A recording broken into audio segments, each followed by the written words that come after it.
Ya, oke, selamat malam semuanya ya. Eh, Berjumpa kembali. Kita sama-sama belajar ya, mumpung ada bahasan soal em, surat edaran Menteri Ketenagakerjaan ya. Kita harus tindak lanjutin meskipun hanya SE, tapi itu ada dasar hukumnya ya. Dan ada hal basic yang teman-teman juga harus paham ya. Kemudian kita juga harus belajar terkait mengubah mindset kita agar kita sebagai HR itu dianggap gitu ya, di, dianggap oleh bos di perusahaan, dianggap sama yang lain. Karena kebanyakan HR itu hanya sebagai pe- pelengkap ya,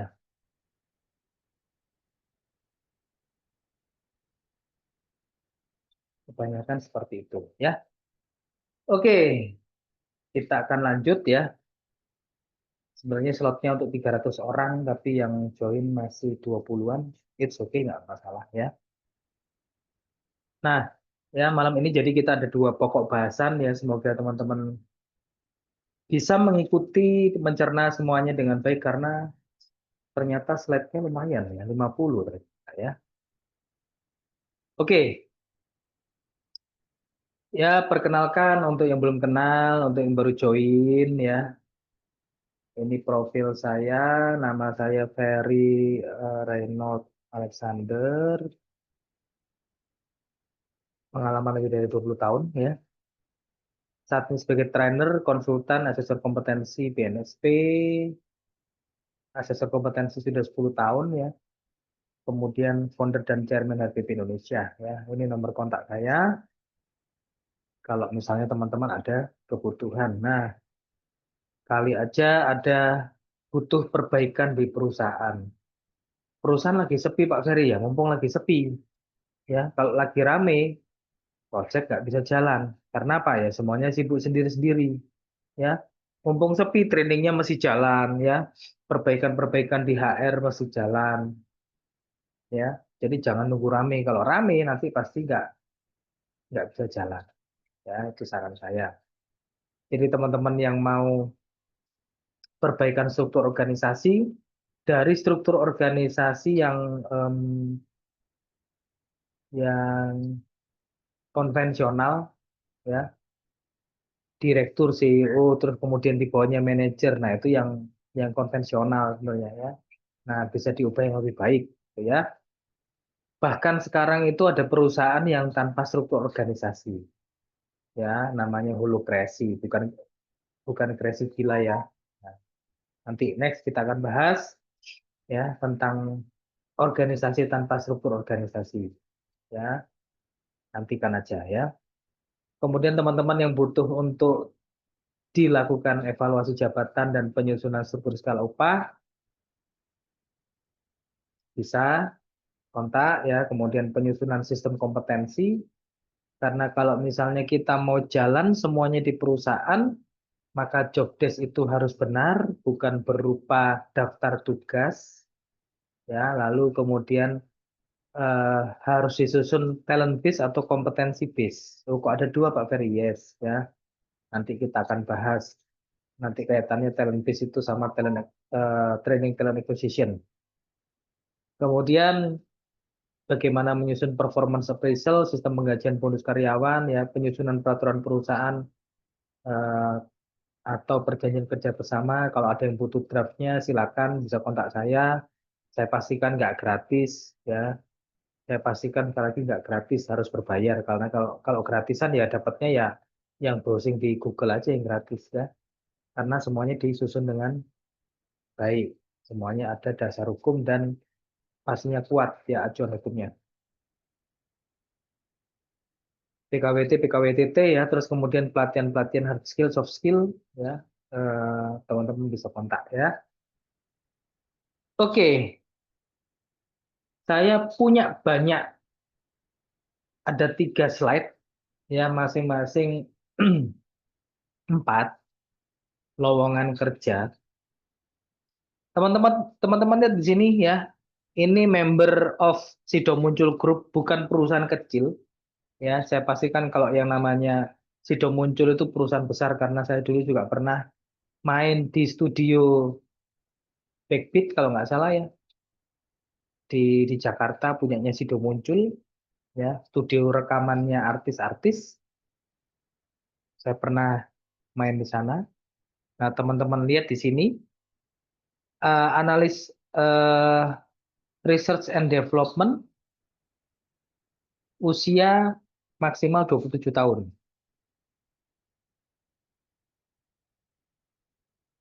Ya, yang lain sih nggak ada yang diskriminasi ya. Terus kemudian Mayora, eh, tahu semua ya Mayora ya, saya rasa ya. Mayora ini kan perusahaan fast moving consumer good yang cukup terkenal ya, apalagi orang-orang zaman-zaman dulu. Nah, di sini kan ada Mbak Agnes ya, zamannya Mbak Agnes, zamannya saya suka wafer Superman. Nah, itu kan punyanya Mayora, ya kan? Sekarang juga ada apa namanya? Le Mineral. Nah, itu kan punyanya Mayora. Teman-teman lihat juga di sini junior trainer usia maksimal 25 tahun. Terus kemudian kalau junior trainer usia 25 tahun bisa apa? Ya, ini nggak keliru kualifikasinya ini. Ya, operator produksi ini juga usia maksimal 30 tahun.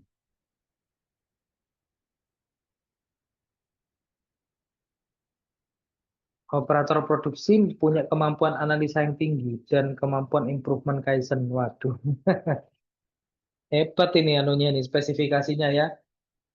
Minimal sudah 2 bender yang harus dikuasai gitu ya. Aduh, aduh, aduh, aduh, aduh, aduh. PT Artamigas ya, berarti Artamigas berarti punya perusahaan gas ya, minyak dan gas. Ini saya kasih jempol ya, karena ditulis maksimum usia 56 tahun loh, jarang-jarang loh. Ya, jarang-jarang. Makanya saya kasih jempol di sini. Jadi jempol ini bukan terus kemudian asal mencelok gitu ya. Bukan, tapi karena dia menulis usia maksimum 56 tahun. Ya, meskipun kalau sekarang usia ngikuti BPJS sudah berapa 58, 59 ya. Tapi ya sangat sangat dan sangat lebih baik daripada yang semua yang ada di sini bahkan. Ya, semua yang ada di ini kan saya ada 3 slide ya. Nah, kita cek lagi Loop Academy ini juga saya bahas tadi di grup lain. Guru coding ya, usia maksimal 35 tahun. Terus kemudian PA, personal assistant, usia maksimal 35 tahun. Eh, resepsionis, penampilan menarik, umur maksimal 30 tahun. Loh, coba, penampilan menarik itu kayak apa sih? Setahu saya yang bisa narik itu tangan. Ya, selain tangan nggak ada yang bisa menarik. Ya, tapi ini tulisan berpenampilan menarik ini salah satu juga diskriminasi. Ya, lalu kemudian driver masih maksimal juga usia 35. Sudah menikah. Loh, terus kemudian yang belum menikah kenapa? Ya kan? Lalu kemudian bersedia melakukan perjalanan dinas di luar kota dan luar pulau. Jadi luar pulau itu bosnya bawa driver. Ya, ya drivernya mungkin senang aja sih. Tapi ya masa terus kemudian luar pulau masih driver masih masih ikut. Ya kadang agak aneh-aneh sih teman-teman kalau buat spesifikasi ya. Autopilot ya, nggak mikir maksudnya. Terus kemudian ini account officer PNM ya, maksimal 30 tahun. Garuda Mart maksimal 32 tahun. Traveloka ya, yang difasilitasi Mitrakom. Saya nggak tahu di sini ada nggak harganya Mitrakom ya. Eh, Mas siapa tuh kalau nggak salah member ya. Nah, ini juga usia maksimal 30 tahun. Benings Group ya. Ini Frontliner 28 tahun, admin accounting 40 tahun. Ya, ada batas usia, berpenampilan menarik, sopan dan bersih. Gimana? Cari orang sopan itu Ya semuanya nganggap diri sopan ya, nganggap diri bersih.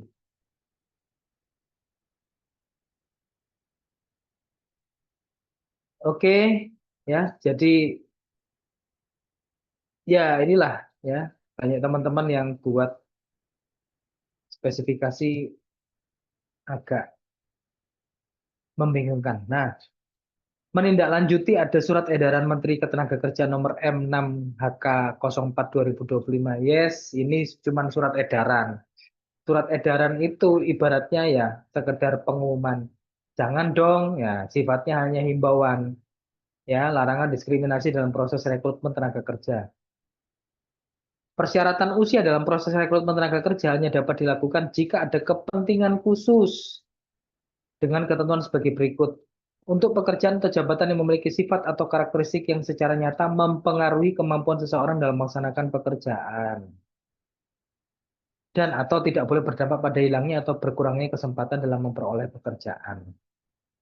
Ya, jadi syaratnya ya, ya boleh, boleh aja, gitu ya. Tapi nggak boleh mempengaruhi kemampuan seseorang dalam melaksanakan pekerjaan. Nah, sekarang kalau misalnya kita lihat,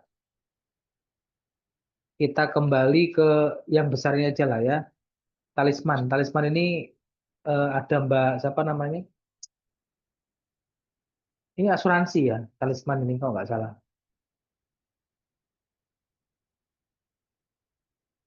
Saya lupa namanya ya. Ada member HRBP Indonesia juga di asuransi talisman kalau nggak salah. Resepsionis. Kalau terus kemudian resepsionis usia 40 tahun, apa nggak bisa kerja? Apa dia nggak bisa mengelola telepon keluar masuk, menyambut tamu dan pertemuan meeting apa nggak bisa?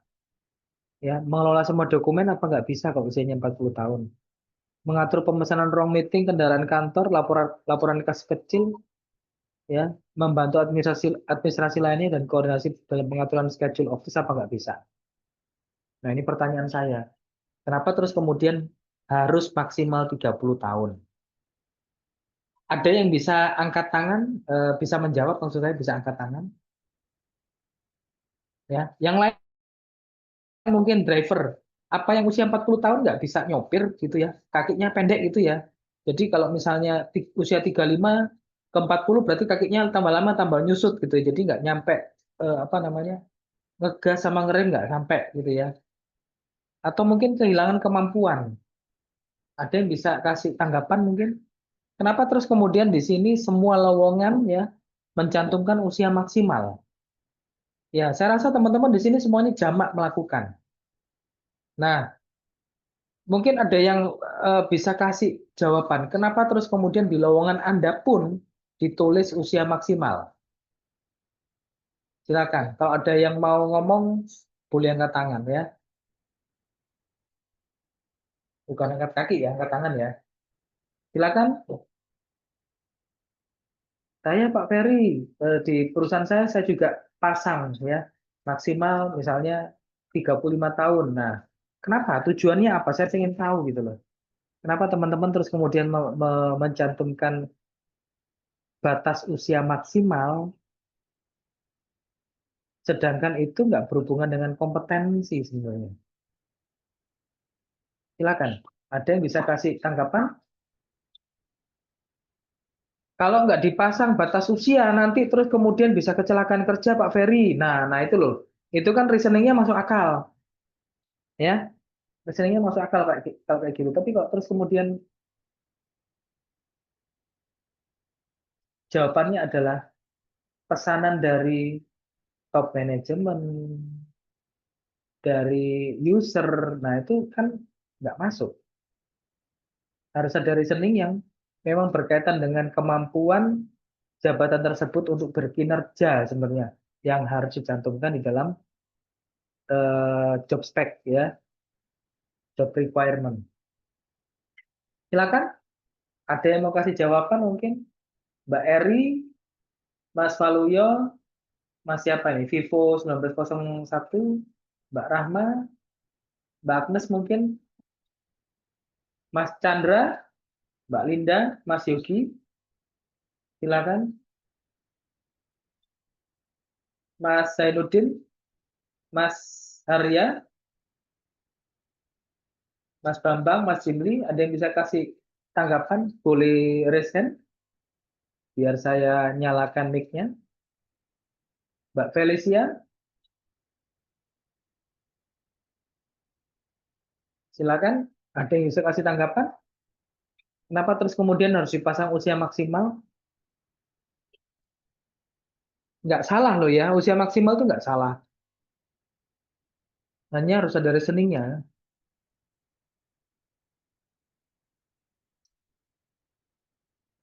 Silakan. Oh, Mas. Oke.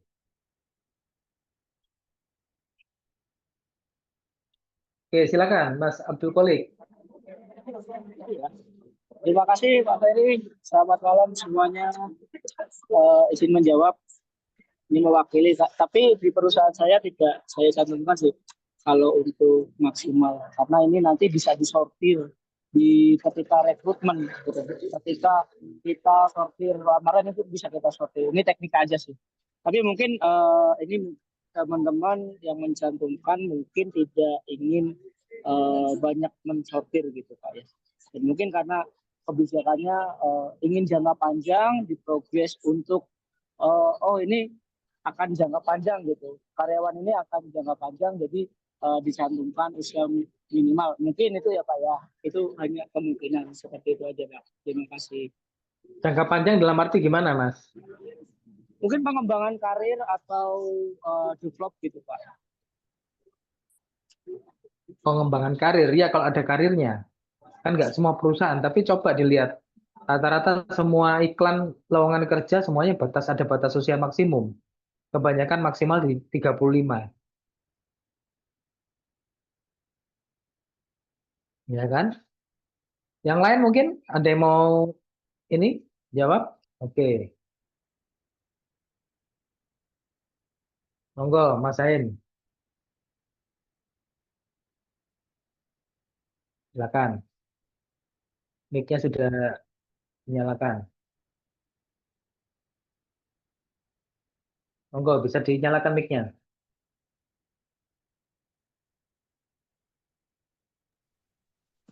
Oke, selamat malam semuanya. Ya, Ya, mungkin sedikit saya tanggapan dari saya. Kenapa harus dicantumkan usia maksimum? Jadi ini basicnya biasanya di produksi ya. Kalau di tempat kami biasanya produksi. Nah, kenapa di produksi kita cantumkan? Karena dari analisa kami, produksi misalkan contoh ya di tempat kami itu 70-30. Dalam arti soft skill-nya 30, hard skill-nya 70. Sehingga lebih banyak ke fisik pekerjaan. Gitu. Jadi kalau kita untuk membatasi, ini khusus produksi, ya khusus produksi. Kalau kita tidak membatasi usia maksimum, ya kita khawatirnya daripada produktivitasnya itu tidak bisa mengejar yang sudah ada, gitu ya. Tapi kalau dengan usia maksimum misalkan 25, itu batas-batas yang dari sisi fisik dia masih sangat produktif dan masih sangat kuat, gitu ya.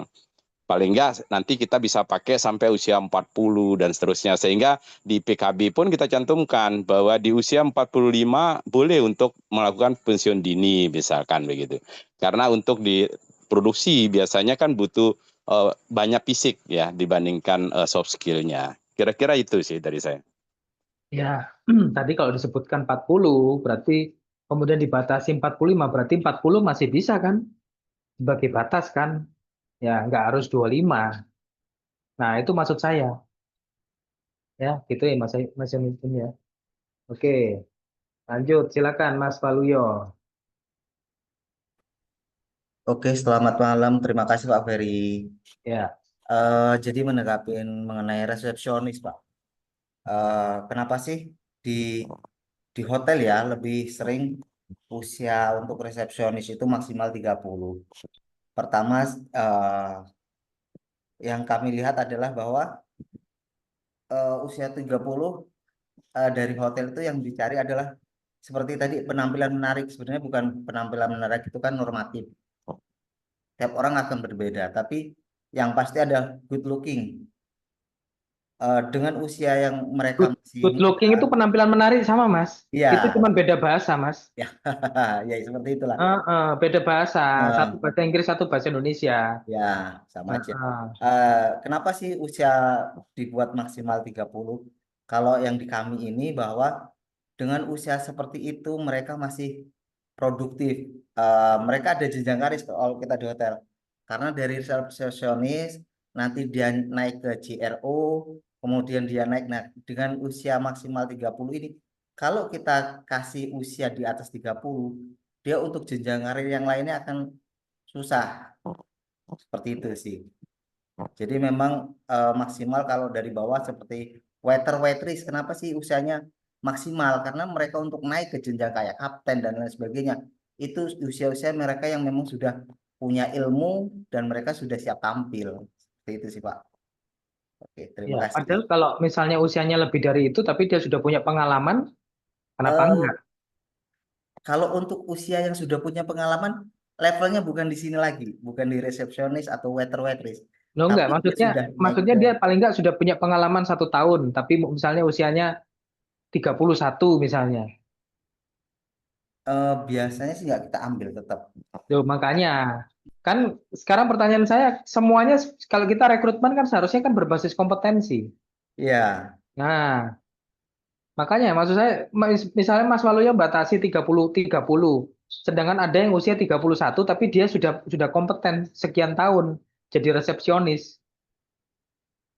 Kalau di hotel itu biasanya yang terjadi di Loh, kita, enggak, maksud saya reasoningnya loh Mas. Reasoningnya yang masuk akal itu apa? Jadi kalau Mas bilang biasanya di hotel, saya enggak tanya biasanya gitu loh. Karena biasanya itu oke. belum tentu benar. Tapi kita mencoba berpikir yang benar dulu. Baru yang biasanya tadi diubah mengikuti yang benar begitu loh.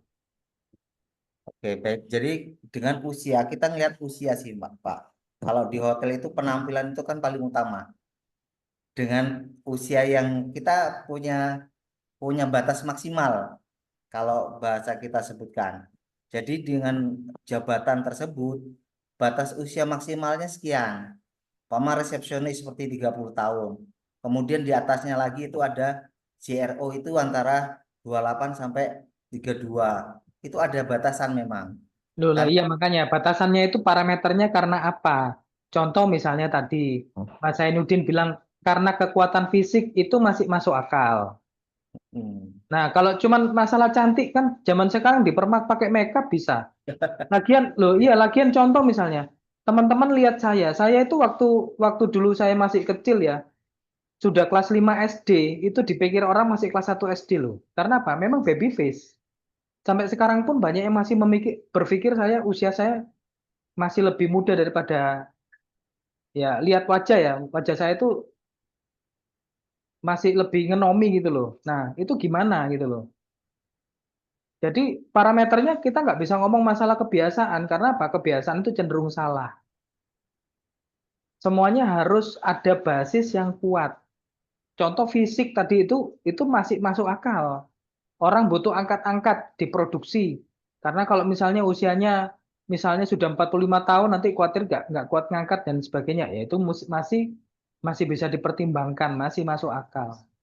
Tapi kalau terus kemudian Mas Waluyo bilang masalah karir, Mas, di hotel itu PKWT semuanya, jarang yang jarang yang tetap.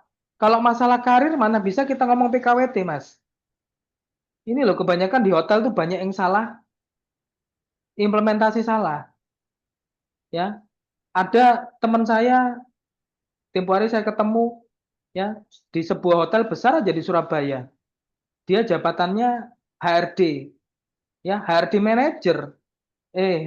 HRD ya HRD manager itu dikontrak loh.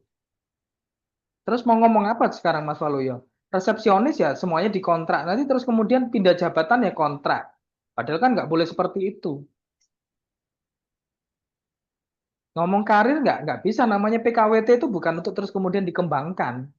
Konsepnya nggak seperti itu. Nah, butuh parameter yang kuat.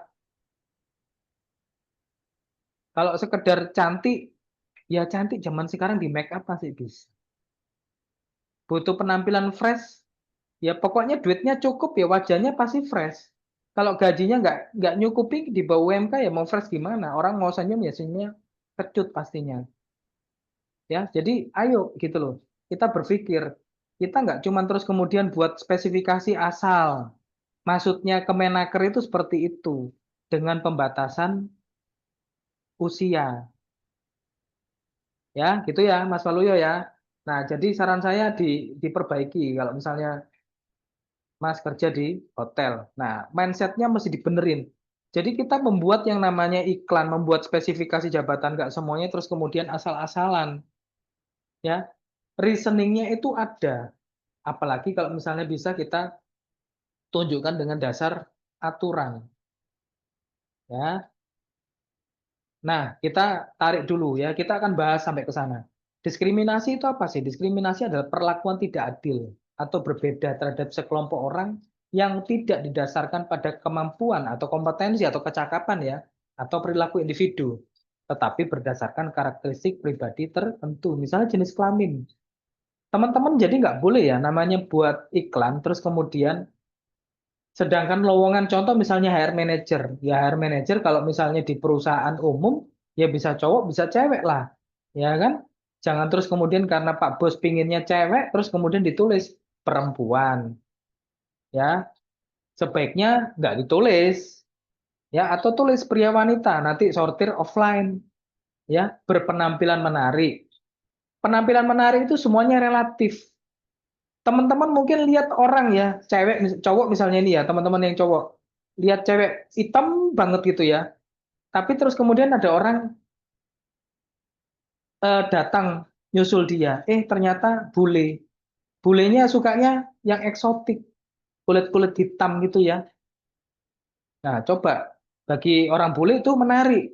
Ya, bagi teman-teman nggak menarik. Karena apa? Hitam. Mintanya teman-teman yang putih. Ya, nah ini sudah diskriminasi. Usia juga agama. Nah, agama contoh misalnya ya.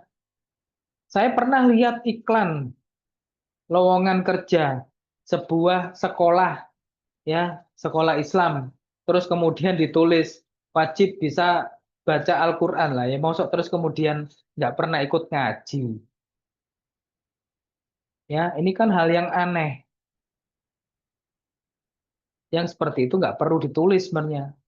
Ya, bisa baca Al-Qur'an atau enggak kan itu butuh tes. Ya, nah ini HRD-HRD yang seperti ini HRD yang saya rasa nggak pernah belajar. Ya, bagaimana terus kemudian mau kalau kita sangkut pautkan ke topik yang kedua, bagaimana bisa dipercaya top manajemen kalau yang sifatnya administratif aja nggak beres. Status pernikahan tadi contoh misalnya, driver harus sudah menikah. Nah terus maksudnya apa? Pikirannya mungkin kalau driver menikah nggak jajan. Lah yang sudah menikah jajan kan ya banyak. Ya, orientasi seksual. Nah orientasi seksual ini sih saya tanda petik ya. Maksudnya normal gitu ya, cowok sama cewek gitu ya, atau cewek sama cowok ya. Nah, nggak LGBT pokoknya. Nah, ini juga relatif ya, karena apa? LGBT itu sebenarnya juga penyakit yang bisa jadi menular ya. Disabilitas. Nah, si disabilitas ya kalau misalnya memang pekerjaannya harus menggunakan apa namanya? Indera tertentu ya mesti ditulis ya kan. Pandangan politik ini jelas nggak boleh, asal daerah jelas nggak boleh. Status sosial ekonomi jelas nggak boleh ya. Jadi inilah sekian faktor diskriminan yang teman-teman coba jangan ditulis di iklan lowongan kerja. Ya, tadi barusan ada yang cerita di grup lain dan ini beneran. Sempat ya ini beliau yang cerita ya. Barusan mungkin setengah jam yang lalu ya tulis di grup WhatsApp. Saya pernah punya pengalaman waktu itu anak buah saya buat iklan lowongan kerja ya. Eh, terus kemudian ada yang datang yang lamar cewek gitu ya. Terus ditolak karena ada faktor diskriminan gitu ya. Akhirnya lapor bapaknya, ternyata bapaknya DPRD. Sampai terus kemudian dibuat rame. Ya, akhirnya teman kita yang HRD ini minta maaf. Ya, karena apa? Masuk di faktor diskriminan ini. Jadi buanglah ini ya. Teman-teman harus susah payah yaitu jadi konsekuensi. Kalau misalnya zaman sekarang susah kan bisa pakai AI. Ya, pakailah misalnya ChatGPT untuk nyortir bisa lebih cepat. Tinggal pokoknya perusahaan berani bayar. Ya. Nah, ciri-ciri diskriminasi adalah perlakuan yang tidak relevan dengan kinerja atau kompetensi. Tadi saya bilang masalah kinerja. Resepsionis, kenapa terus kemudian usianya maksimal 30? Emang yang 31 nggak bisa punya kinerja yang sama dengan yang usia di bawah 30? Nggak, nggak bisa punya kompetensi yang sama dengan di bawah usia 30. Nggak bisa bisa menarik, nggak bisa ganteng.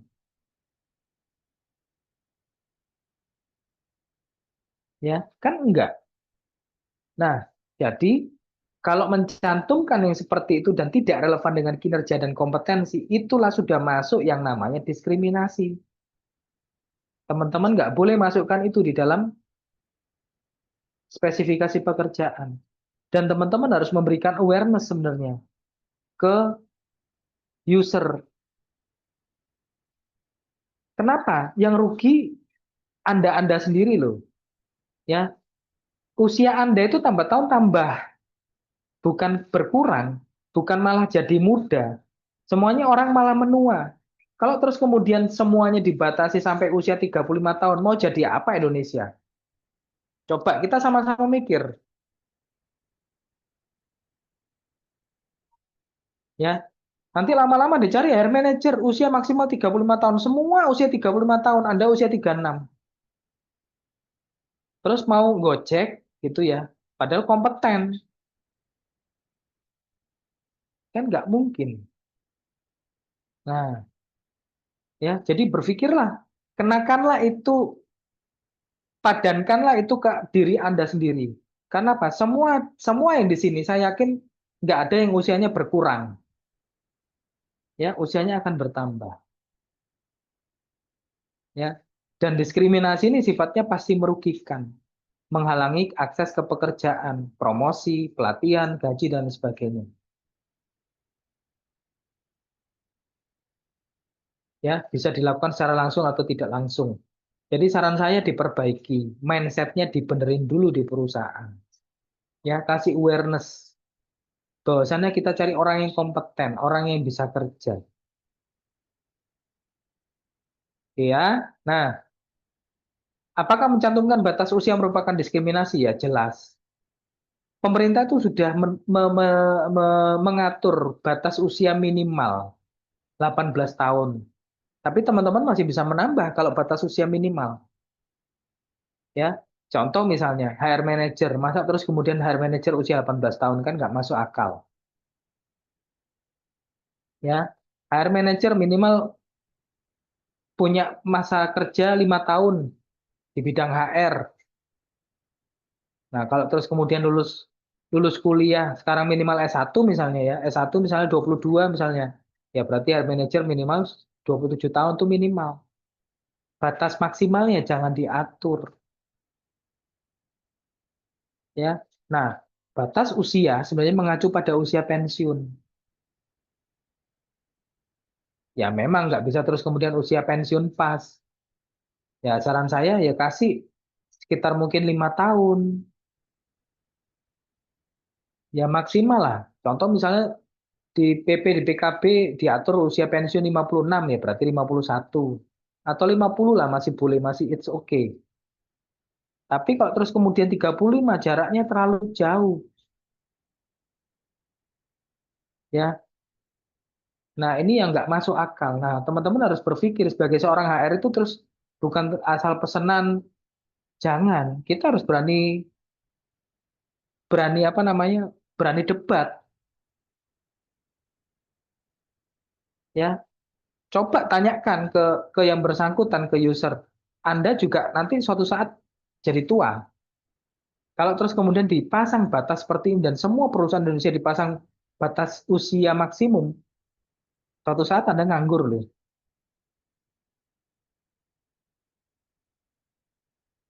Ya. Nah, ayo kita sama-sama berpikir. Jadi batas usia nggak ada korelasi dengan kemampuan atau tidak kemampuan bekerja. Ya, kecuali yang sifatnya fisik. Tapi memang ada beberapa ya, nanti kita akan bahas. Nah, ada beberapa alasan diskriminasi yang tidak dibenarkan secara hukum ya. Oh, karena sudah tua, susah dilatih. Lah kan belum dicoba dulu di masa percobaan. Ya dites dulu dong masa probation. Kalau nggak bisa ya sudah, nggak dilanjutin. Usia muda lebih kreatif belum tentu juga. Yang tua tidak cocok kerja tim ya belum tentu juga. Yang muda sekarang generasi Z lebih ngawur lagi, ya nggak? Ya, jangan-jangan nanti ditulis jangan generasi Z, jangan generasi X, semuanya generasi Y. Ya itu nggak boleh, itu masih diskriminasi juga. Pembatasan tanpa alasan objektif, misalnya hanya karena berpenampilan menarik tadi, gaya berpakaian, atau mungkin cari yang muda supaya bisa digaji lebih murah, cari yang single supaya nggak ribet ngurus anak atau suami atau istri. Ya, ada perusahaan yang seperti ini ada, yang sudah nikah-nikah ya nggak dilanjutkan kerjanya. Ya, ini nggak boleh, ini masuk diskriminasi. Ya, semua orang ya umumnya rata-rata semuanya akan menikah pada waktunya. Ya, pada waktunya masing-masing ya. Terus kemudian kalau semuanya aturannya harus single, dan yang sudah menikah terus kemudian mau nggak makan, coba ya kita pikir secara logika. Anda di sini sudah menikah nanti terus kemudian pasang aja semuanya single, mau nggak apa namanya nggak makan, mau mati gitu, kan nggak realistis apa namanya syaratnya itu harus single, ya. Semuanya job spec itu ya, job spec, job desk itu kita buat semuanya harus ada reasoningnya yang masuk akal. Jadi dalam praktek ketenagakerjaan batasan usia maksimum itu sebenarnya boleh, tapi harus ada alasan objektif dan relevan terkait keselamatan kerja, kinerja, daya tahan fisik atau persyaratan hukum atau yang lainnya. Contoh nih, contoh ya, pilot dibatasi maksimal 65 tahun. Ada aturan ICAO, ada peraturan Dirjen Perhubungan Udara.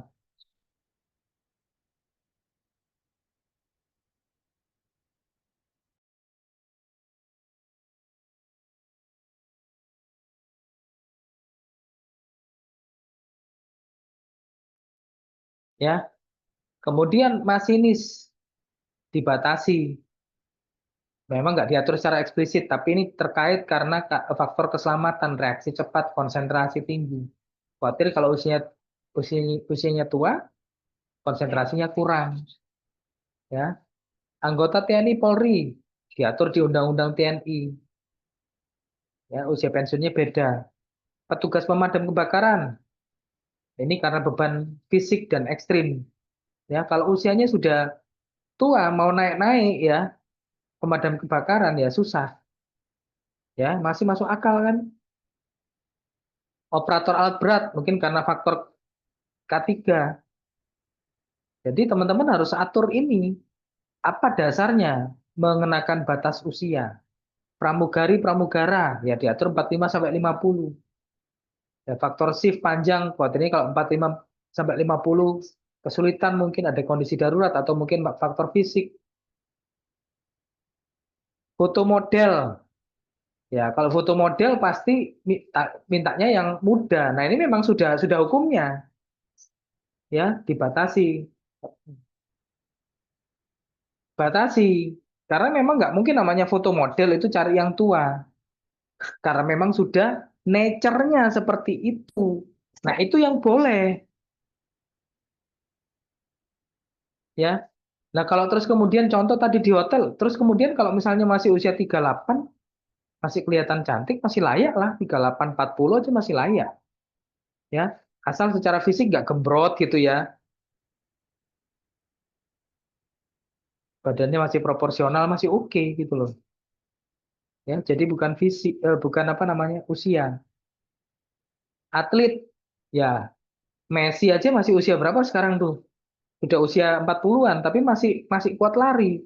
Ya, Ronaldo juga kan selisih setahun sama Messi. Ya, atlet itu karena apa ya? Faktor kuat nafas, ya, performa fisiknya. Satpam yang membawa senjata ya, pengalaman khusus, ini ada praktek perizinan, kelayakan psikofisik dan sebagainya. Ya, pekerja konstruksi lapangan 50 sampai 55 karena masalah K3. Jadi teman-teman harus lakukan ini. Jadi bukan asal karena gini, karena biasanya. Loh, biasanya itu salah. Ya, biasanya itu kebanyakan salah karena apa? Kebiasaan itu dulu nggak ada dasarnya. Nah, teman-teman sebagai HRD yang cerdas, ya kalau cerdas loh ya, harus buat aturannya. Ya, harus buat aturan dasar pembatasannya itu harus logis gitu loh maksud saya.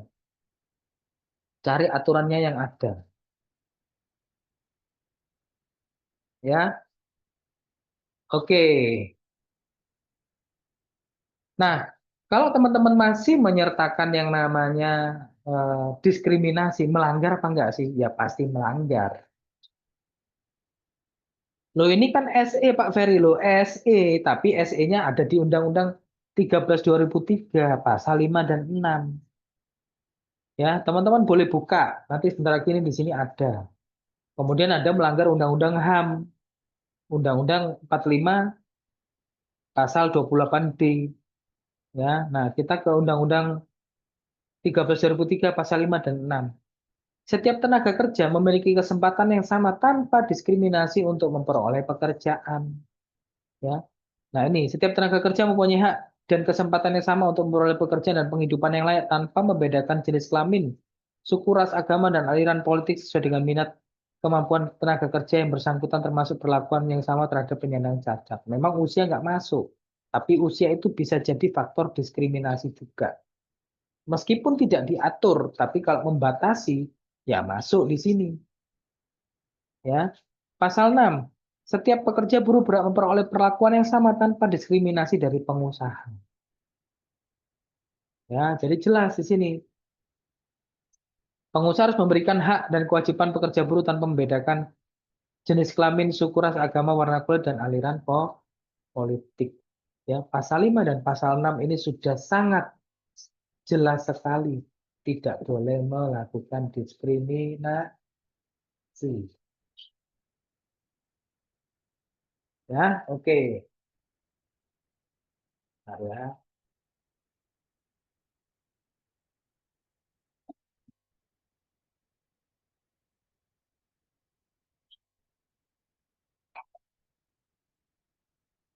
Oke, kita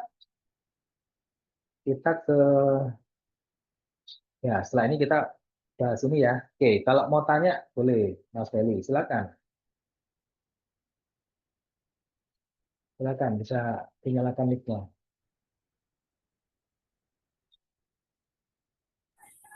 Halo, selamat malam, Pak. Ya, malam. Ya, Pak, kita kembali ke pasal 5, pasal 6 Undang-Undang 13/2003 tadi.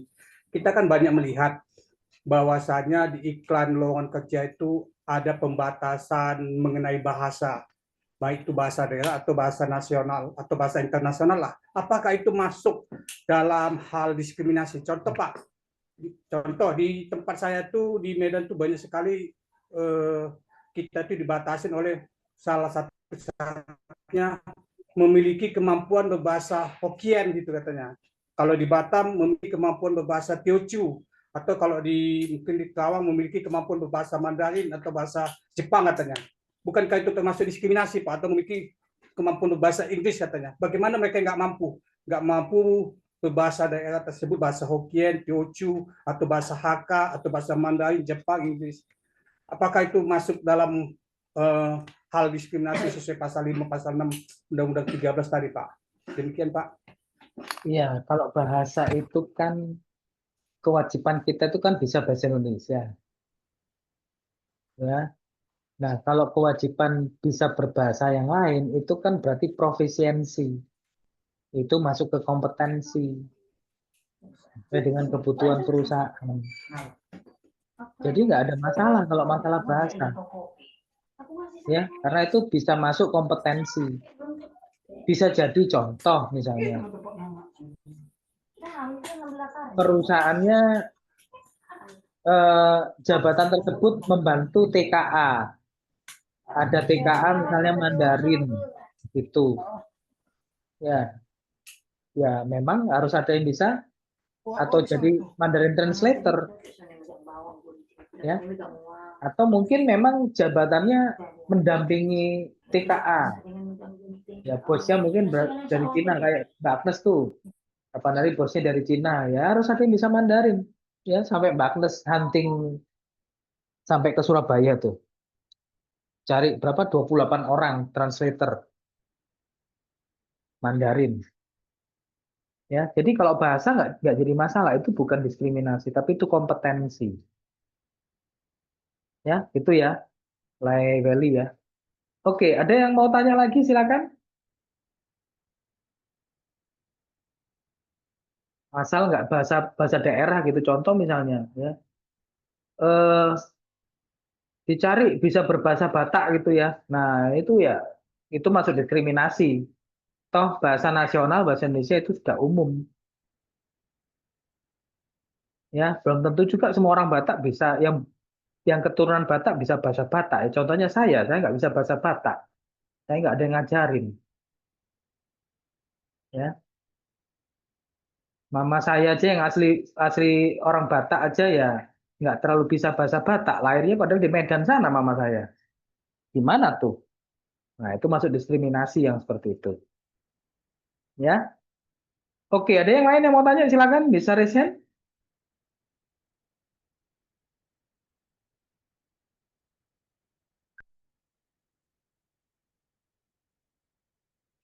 Nggak ada? Oke, kita lanjut ya. Nah, kita lanjut ke strategic HR mindset agar HR itu didengar dan dilibatkan, ya.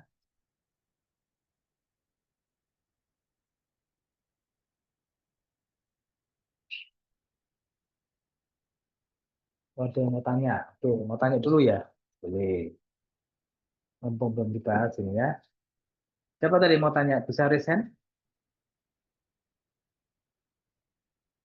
Jadi tanya enggak? Oke. Silakan Mas. Mas apa Mbak ini? Oke, Namanya siapa dari perusahaan mana ya supaya tahu? ya. Terima kasih Pak Ferry. Perkenalkan saya Fadil dari perusahaan retail. Ya, oke. Silakan Mas. Ya, saya mau menanyakan terkait dengan pendidikan. Ini apakah masuk ke dalam kategori diskriminasi atau tidak ya? Karena saya melihat dari mata kepala saya sendiri atau pengalaman saya, itu ada beberapa orang yang memiliki pendidikan lulusan SMA dengan pendidikan lulusan S1 dari posisi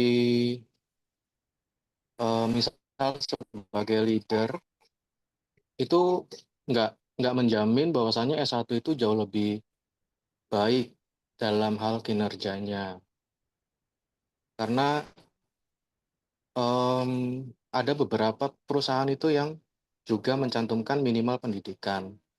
Nah, mungkin boleh ditanggapi Pak Ferry terkait dengan pendidikan itu seperti apa? Ya, kalau pendidikan itu ya tidak Terima Mas. kasih. Ya, pendidikan itu tidak masuk diskriminasi.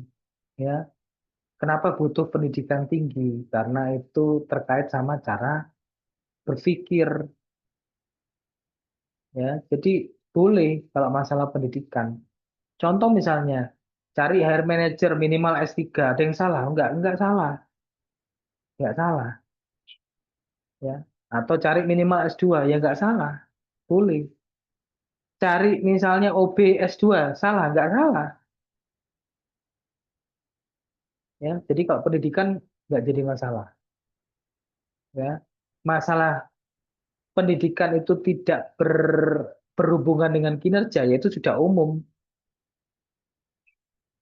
Ya, apalagi di Indonesia ini mismatch antara dunia kerja dengan dunia industri, dunia usaha dan dunia pendidikan. Ya, itu Mas ya. Jadi nggak ada masalah kalau masalah pendidikan.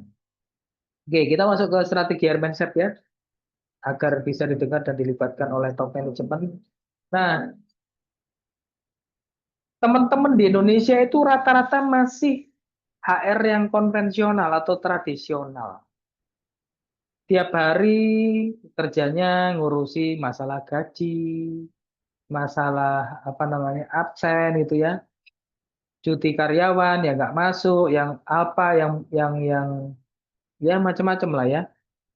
Tiap hari hampir ngurusi masalah rekrutmen, arsip data, ya nggak jauh-jauh dari empat hal ini. Nah, tradisional HR cirinya adalah HR dianggap sebagai cost center. Gaji karyawan, ya pengeluaran semuanya terkait karyawan itu biaya. Sehingga ya HR tidak dianggap sebagai aset strategis. Karena apa? Yang ngurusi kebanyakan yang sifatnya administratif aja. HR tidak pernah terlibat dalam proses pengambilan keputusan bisnis. Apa yang dilakukan HR sifatnya sangat reaktif. Kalau ada ini, ada gejala, ada kejadian ya, baru terus kemudian kita eksekusi atau ambil tindakan. Semuanya tidak bersifat strategis. Nah, inilah yang harus kita hindari. Ya, kita harus naik kelas istilahnya.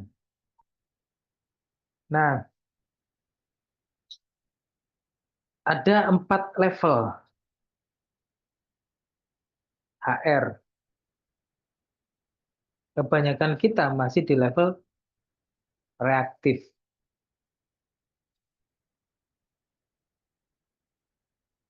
Next. Yang kedua, kita bisa naik kelas ke level proaktif supaya bisa masuk ke level strategik. Jadi level strategik itu levelnya sudah level 3. Ini yang harus kita kejar. Supaya apa? Ya kita bisa dianggap. Perkataan kita bisa didengarkan. Ya. Di dalam dunia kerja, kaitannya sama HR, ada dua subjek masalah. Sehingga HR dianggap tidak bisa strategis. Yang pertama dari sudut Pak bosnya sendiri. Yang kedua dari HR-nya sendiri.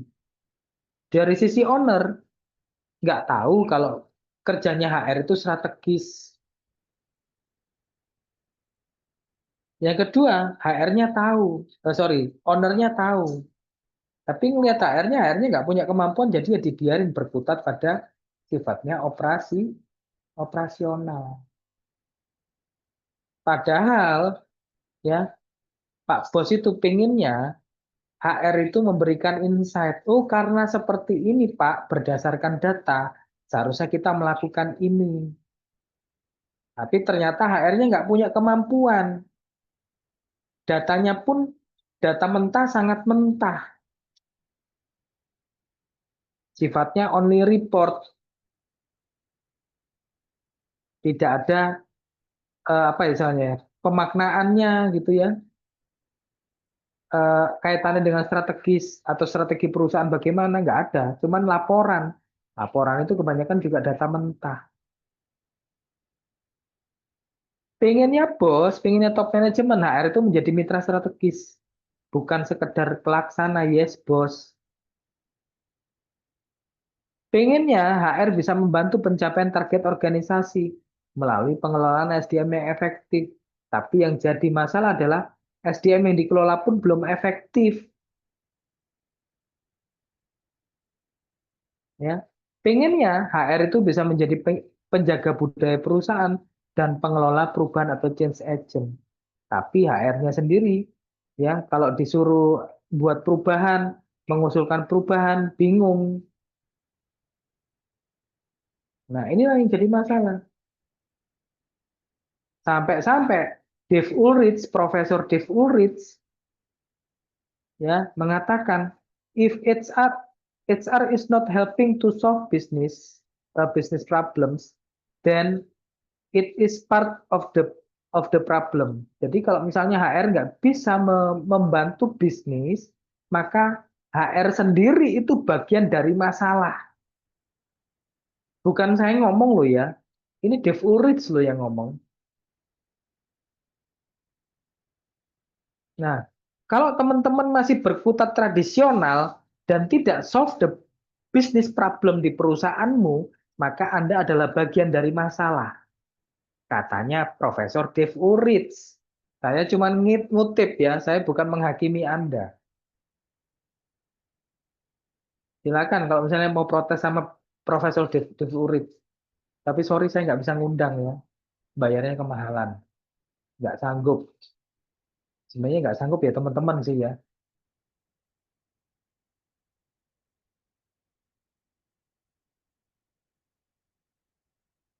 Nah, dari sisi HR bagaimana masalahnya? HR nggak mengetahui mengenai sisi pekerjaannya itu ada sisi strategisnya. Kebanyakan kita nyemplung di HR ya, bukan karena kita sekolah, tapi karena nasib mungkin ya, atau takdir. Bukan karena pilihan kita, tapi karena aku lulusan psikologi, kebanyakan jadi HR. Wis tak jadi HR aja. Nanti akan saya pelajari seiring berjalannya waktu. Nah, kebanyakan kan seperti itu. Yang kedua adalah HR tidak melakukan sisi strategis karena top manajemen tidak menginginkan. Bisa jadi.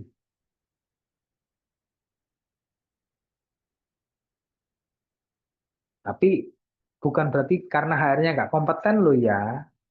HR-nya kompeten, tapi bosnya nggak mau. Ya, kalau yang kedua ini kan seharusnya kita tahu sejak awal.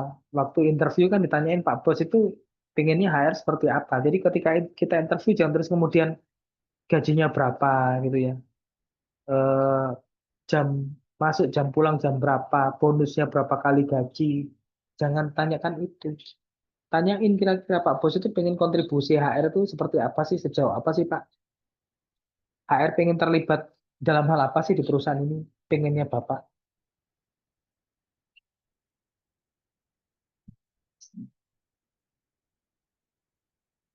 Ya. Nah, dari sisi HR itu ada beberapa kesalahan umum yang buat HR tidak dipercaya top manajemen. HR tidak bisa berbicara segala sesuatu yang terkait dengan bisnis. Bahasa bisnisnya itu nggak ada. Semuanya all must be technical.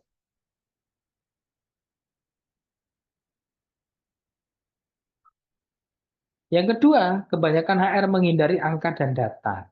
Padahal keputusan strategis itu butuh data yang diolah.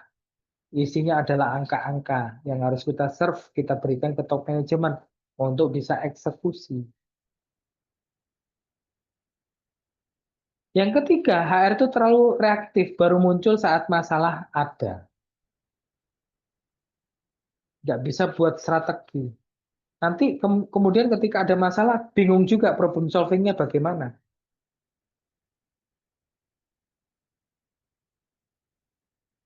Yang paling parah adalah HR tidak menyelaraskan program HR dengan strategi perusahaan. Contohnya apa? Training aja. Teman-teman ngadakan training, ngikutkan anak buah training, anak buah departemen lain training. Ya, entah bagian apa. Setelah itu tidak diukur. Apakah produktif trainingnya ada dampak bagi perusahaan? Nggak diukur. Ya, meskipun public training ya ikut 1 orang. Itu harus ada pengukurannya, ada evaluasinya.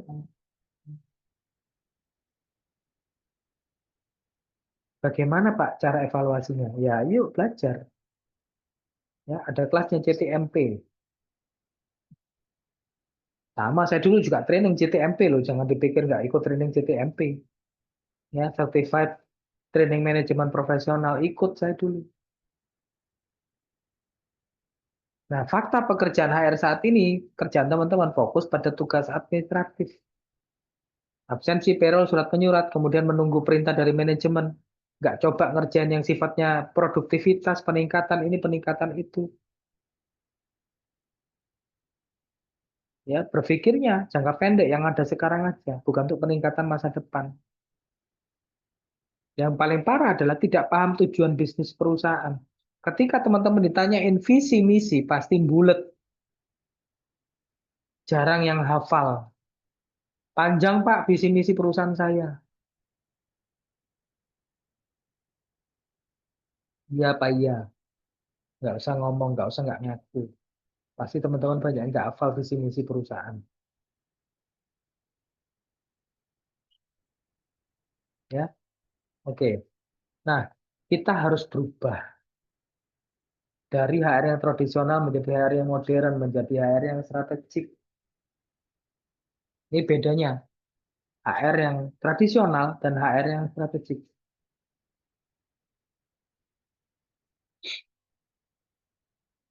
HR yang tradisional ya hanya melakukan fungsi pekerjaan administratif based on day-to-day activity. Pekerjaannya hanya support aja. Beda sama strategi HR. Menyelaraskan strategi organisasi dengan strategi HR. Tujuannya sampai jangka panjang. Sehingga HR bisa menjadi mitra strategis perusahaan. Top manajemen khususnya.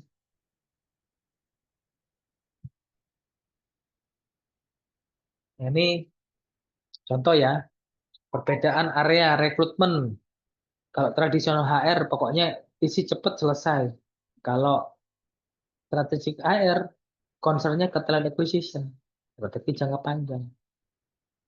Pelatihan tradisional HR ya pelatihan standar dan umum. Belum dikaitkan sama kompetensi. Harusnya based on kompetensi. Kemudian terkait evaluasi kinerja, fokusnya pada administrasi. Harusnya fokusnya pada peningkatan hasil, pengembangan, peningkatan produktivitas.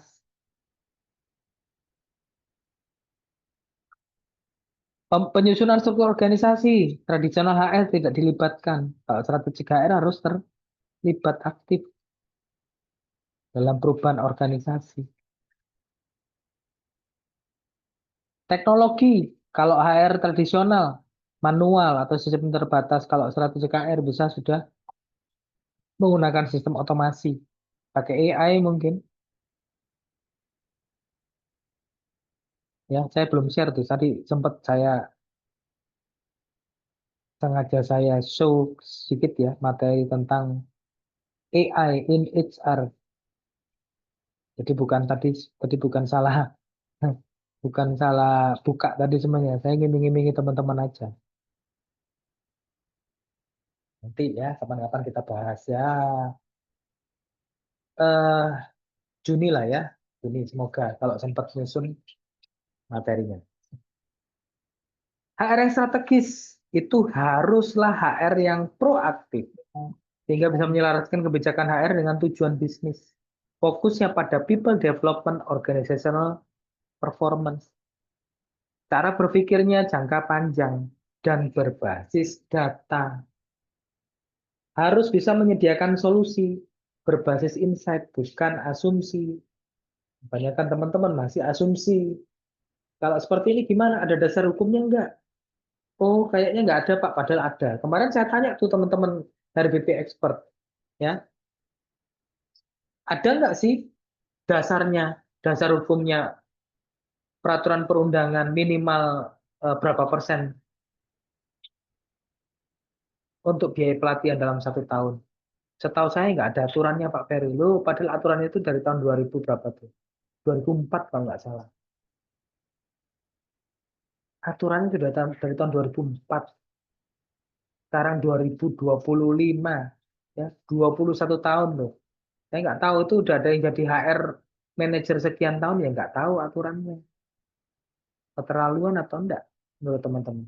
Ya, silakan dijudge sendiri teman kita ya. Atau Anda sendiri yang dijudge. Padahal ada aturannya. Kepennya ada 261 tahun 2004 kalau nggak salah. Ya. Biaya pelatihan itu 5% dari biaya total dalam 1 tahun biaya karyawan. Nah, ciri-ciri HR yang strategis bagaimana? HR bisa menjadi bisnis partner bagi organisasi. Bisnis partner, HR bisnis partner itu bukan sekedar nama departemen. Ya. HR harus fokus pada pengembangan talenta, budaya organisasi, dan kinerja bisnis organisasi. Harus bisa menyediakan data dan insight HR untuk mendukung pengambilan keputusan. HR harus proaktif dan berbasis analisis ya, HR analytics. Kemudian mendukung dan mendorong transformasi organisasi.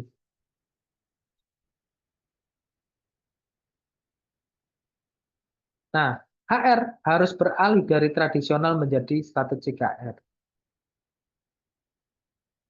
Kalau SDM dianggap sebagai aset kompetitif, maka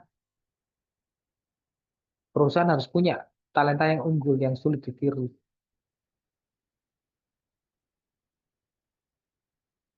Perusahaan ingin mengurangi resiko bisnis untuk SDM, bagaimana bisa mencegah konflik di internal, turnover, dan sebagainya. Bagaimana meningkatkan valuasi dan citra perusahaan, SDM-nya harus kuat, perusahaan bisa bernilai tinggi, ya, dan lain sebagainya. Nah, ini harus dilakukan. HR harus beralih dari yang tradisional menjadi yang strategik. Nah, HR harus bisa membangun kredibilitasnya di organisasi. Kuasai data, jangan datang rapat tanpa ada data. Berpikir bisnis, bagaimana program HR untuk mendukung target perusahaan. Libatkan tim lain, bangun kolaborasi dengan tim yang lain. Kemudian bangun kepercayaan konsisten, tepat waktu, dan solutif. Ini yang dilakukan oleh HR.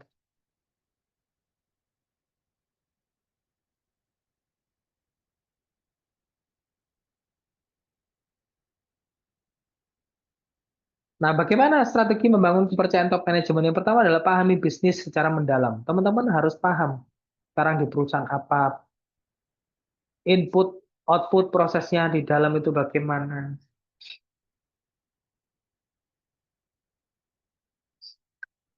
Ya, pahami bisnis. Yang kedua, harus berani menunjukkan dampak HR pada kinerja bisnis. Gunakan data metrik, misalnya menghitung turnover, produktivitas, dan sebagainya. Yang ketiga, bersikap proaktif, bukan menunggu perintah. Teman-teman misalnya zaman sekarang belum punya talent pool, ya buat talent pool, jangan nunggu. Kemudian yang kelima adalah berpikir seperti CEO. Apakah ini menghasilkan hemat, ya, yang percepat. Intinya CEO berpikir masalah duit kan, bagaimana supaya duitnya bisa lebih keluarnya nggak banyak. Yang keenam, berani berpendapat dengan data dan insight. Ya, kita menggunakan HR Analytics untuk menunjukkan pola dan sebagainya. Yang ketujuh, bangun hubungan personal dengan direksi dan leader bisnis, para manajer lah ya. Kuasai soft skill. Yang ke-8, yang ke-9 jadilah role model budaya organisasi. Ini yang harus dilakukan oleh HR untuk mendapatkan kepercayaan. Nah, masalahnya sekarang itu ya ada 8 kesalahan. Nah, kalau nyebut dosa nggak enak, ya saya revisi lah ya. Meskipun slide-nya belum terrevisi, ada 8 kesalahan praktisi HR. Dan teman-teman harus bertobat. Kesalahan yang pertama adalah teman-teman nganggap bahwasannya kalau misalnya sudah lama bekerja itu berarti sudah kompeten. Ya. Kemarin tuh di HRBP expert sudah kerja 19. Kalau saya lihat itu 19 tahun, dia ngakunya 15 tahun. Tapi nggak tahu bagaimana cara menyusun job desk. Ya. Lama kerja itu tidak sama dengan pengalaman kerja, tidak sama dengan pengalaman kerja. Yang pengalaman kerja pasti nggak strategis. Nah, ini butuhnya upgrade diri, update diri. Siapa yang membiayai ya? Perusahaan ya, karyawan sendiri.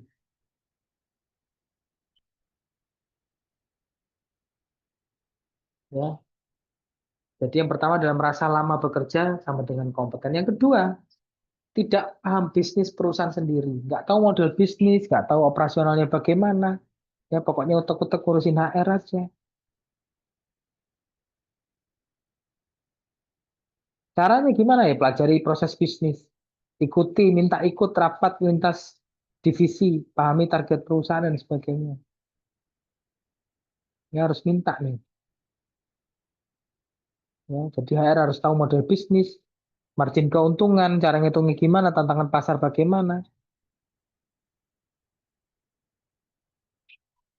Ya, oke. Oke, silakan Mas Chandra kalau ada pertanyaan.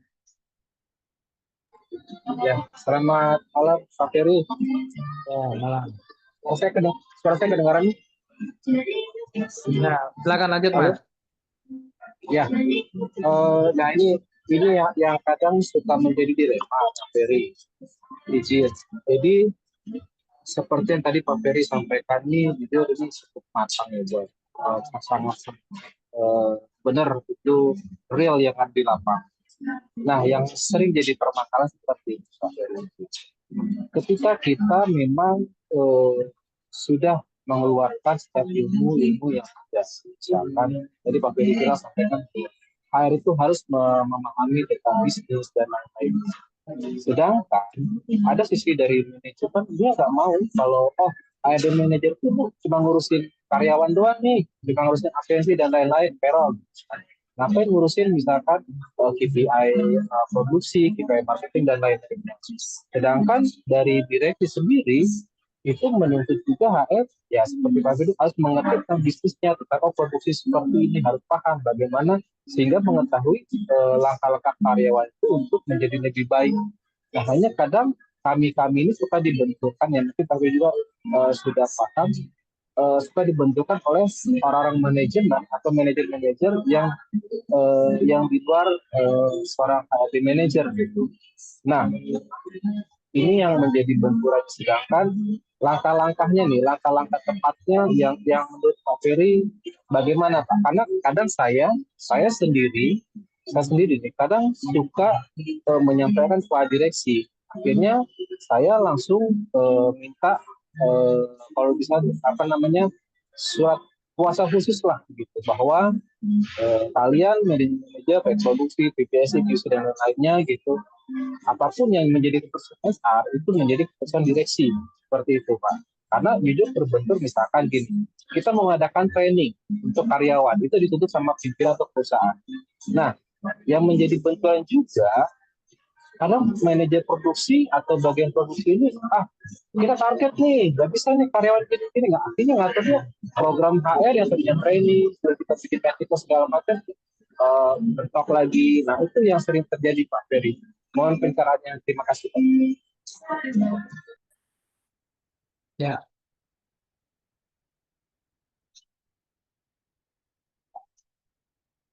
HR mesti banyak belajar yang sifatnya strategis. HR harus bisa meyakinkan bahwa HR itu dibutuhkan, bukan sekedar eh, hanya untuk yang pekerjaan yang sifatnya strategis, apa namanya, administratif, tapi yang sifatnya strategis. Nah, yang jadi masalah adalah kalau misalnya teman-teman di sini 36 orang saya tanyain, hafal nggak visi misi? Pasti kebanyakan nggak hafal. Ya, kalau visi misi aja nggak hafal, terus kemudian bagaimana kita bisa bisa memahami, bisa memberikan penjelasan. Strategi HR bisa bisa mengikuti strategi organisasi atau turunan dari strategi organisasi. Nah, masalahnya di situ. Nah,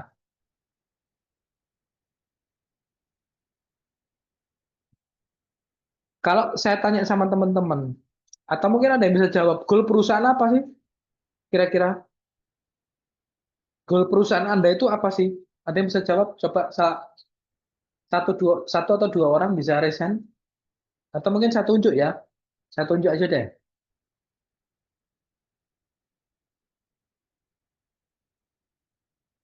Mas Andi Krisna, goal perusahaan itu apa, Mas? Silakan silakan. Apa, Mas? Selamat malam Pak Ferry. Halo, suara saya terdengar Pak Ferry? Ya, silakan. Apa goal perusahaan apa, Mas? Untuk goal perusahaan itu profit Pak, mencari keuntungan. Oke, makasih, Mas. Lanjut yang lain ya. Mbak Andini, silakan. Goal perusahaan apa, Mbak?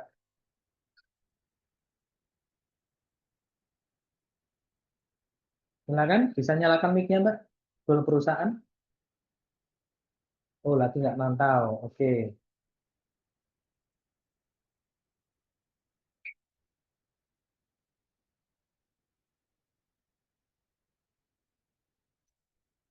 Mbak Felicia, goal perusahaan apa, Mbak? Kira-kira, Mbak?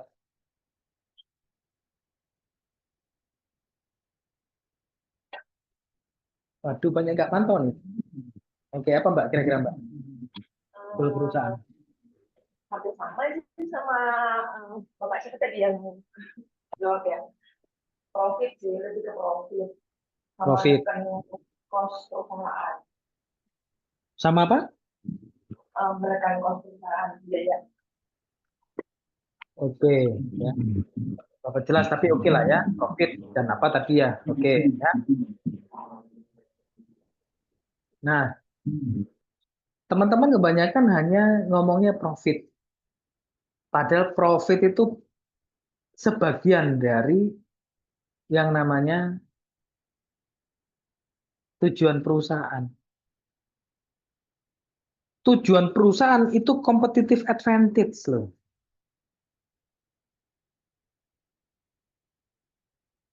Paham nggak competitive advantage itu apa? Keunggulan kompetitif itu apa? Bahasa Inggrisnya ya. Ya, bahasa Indonesianya itu keunggulan kompetitif. Bahasa Inggrisnya competitive advantage.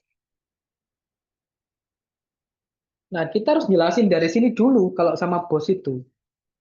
Pak bos pengen nggak, Pak, punya perusahaan itu yang unggul? Kita punya produk, kita jual, pasti laku. Paling gampang ambil contoh apa misalnya Apple zaman sekarang. Produk Apple itu bukan produk yang murah, ya kan? Bahkan ada banyak yang orang-orang yang mungkin gajinya juga terbatas gitu ya. Mereka harus nabung untuk bisa beli HP, iPhone, untuk bisa nabung beli MacBook. Karena apa? Perusahaan namanya perusahaan Apple itu punya competitive advantage.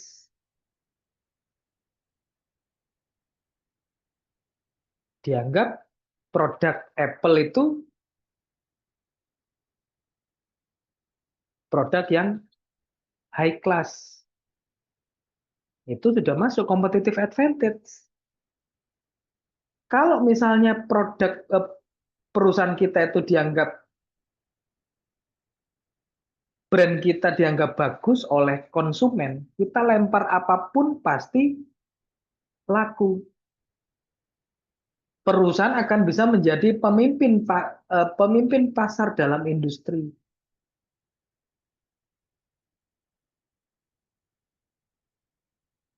Perusahaan pasti menang persaingan.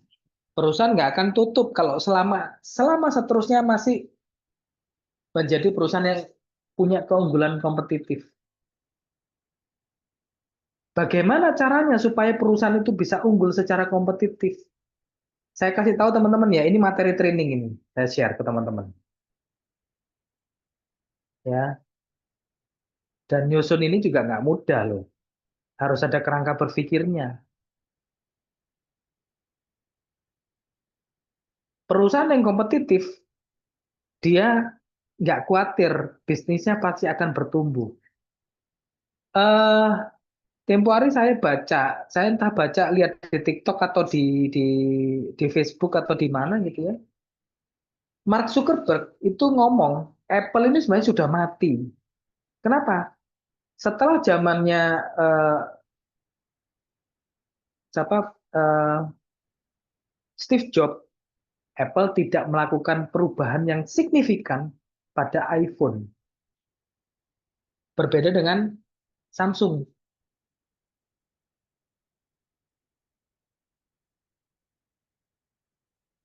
Ya, tapi kenapa iPhone masih kuat? Karena apa? Dia punya keunggulan kompetitif, brandnya kuat. Dia punya diferensiasi pada apa? Softwarenya. Pada apa? Eh, mic-nya dan sebagainya. Ya, kalau misalnya mau rekaman pakai iPhone sama pakai Samsung itu beda. Loh, Pak Ferry kok ngerti ya? Ngerti yang saya orang musik. Orang musik itu biasanya pakai iPhone, pakai iPad, pakai apa namanya? MacBook gitu ya. Tapi saya juga punya Samsung. Saya punya MacBook, saya punya iPhone, saya punya iPad.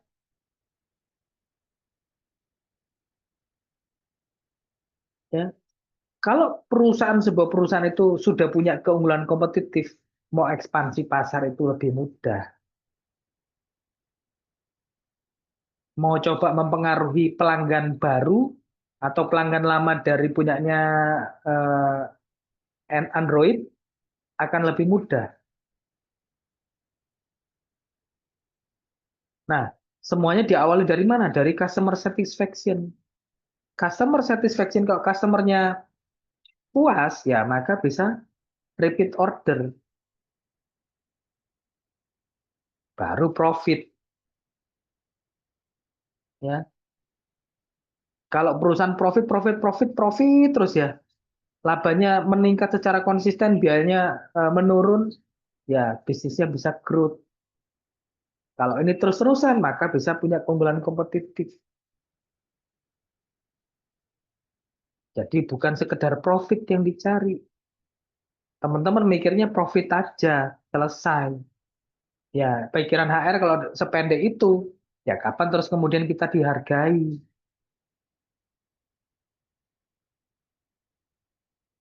Nah, kalau kita tarik mundur lagi, customer satisfaction ini dari mana? Larinya dari pengembangan SDM. SDM yang kompeten, maka di perusahaan bisa efektivitas efisiensi bisa tercapai, produktivitas meningkat, proses bisnisnya lebih lebih sederhana, otomatis banyak proses itu dipotong ya, efisiensi cost pastinya. Nah, awalnya dari mana? Dari karyawan. Karyawan yang dikelola yang dengan benar. Jadi HR itu penting, Pak. Kalau Bapak cuman berpikir masalah bisnis growth atau profit aja, tapi terus kemudian di sininya nggak dipikirkan, ya efisiensi operasionalnya nggak dipikirkan, SDM-nya nggak dipikirkan, nggak akan tercapai, Pak. Meskipun Bapak nangis darah atau mungkin nunggu yang namanya eh, lebaran kuda mungkin, nggak akan tercapai, Pak. Nah, di sini saya sebagai HR itu membantu. Nah, ini mulai masuk racun-racun sisi strategisnya. Saya punya kemampuan, Pak. Saya punya kapabilitas, Pak, untuk bantu bisnis. Jangan saya nggak dilibatkan, Pak. Bapak salah kalau saya nggak dilibatkan. Saya ini orang ahli, Pak, di bidang SDM. Wah, Anda harus confident seperti itu. Kalau Bapak nggak memanfaatkan saya, ya Bapak yang rugi, Pak. Bapak bayar pas saya murah apa mahal, Pak? Oh, murah kok. Ya murah kalau 4 juta murah. Ya, masa level hire manager 4 juta kan nggak mungkin. Ya kalau staff ya diem aja, ya. Ya staff mau apa, ya? Mau ngurusin strategis ya, padahal pekerjaannya hanya sekedar administratif. Nah, ini penting ya untuk para hire manager. Begitu cara meyakinkan. Ya, semuanya ditarik dari sini supaya top manajemen bisa yakin. Kalau nggak akan yakin. Karena apa? Teman-teman sendiri nggak bisa meyakinkan.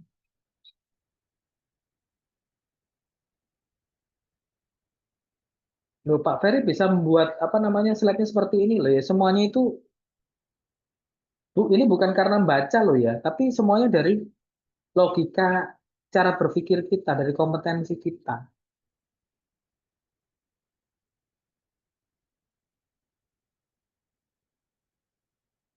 Ya, nah seperti itu metodenya. Sorry, tapi itu slide-nya tadi nggak dibagi ya, karena sebenarnya nggak masuk materi ya, karena tadi Mas Chandra tanya, makanya saya jelasin.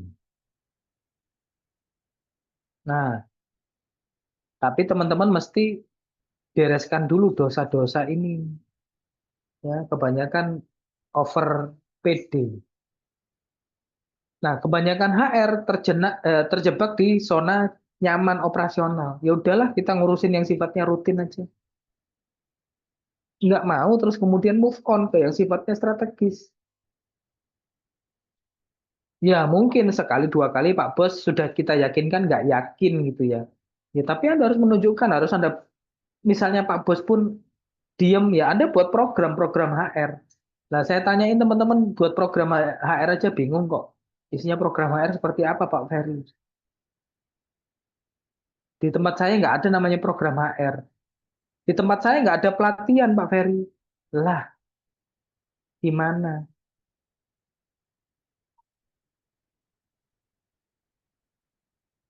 Ya, nah ini yang jadi masalah.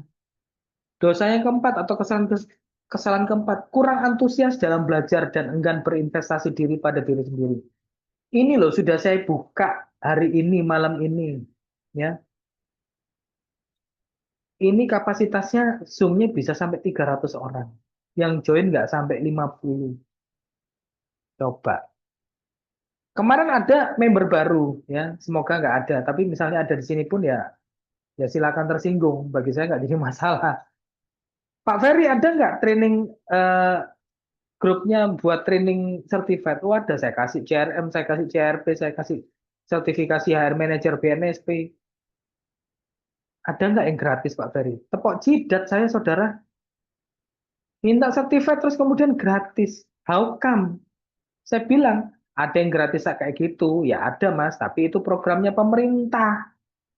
Nah kalau dari swasta ngasih gratis, ya paling sejam 2 jam kasih apa namanya templean anu aja, training certified.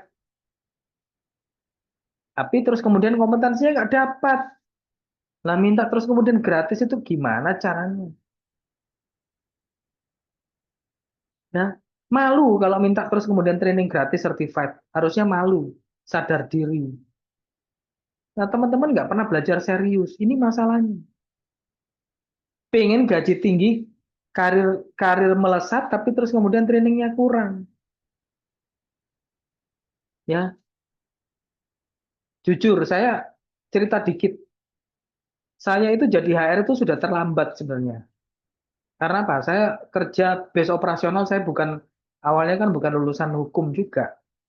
Saya lulusan D3 teknik, terus kemudian saya mikir karena saya stuck ya di kantor, nggak ada peningkatan, ada waktu, ada duit, Ya udahlah, saya tak kuliah lagi. Saya kuliah lagi, kuliah pun ya asal milih. Udah tak kuliah hukum aja. Karena apa? Adik saya sudah sarjana hukum, lulus jadi HRD, ya. Terus saya mikir ya daripada terus kemudian saya kuliah, mikir lagi biaya beli buku, udah tak kuliah hukum aja.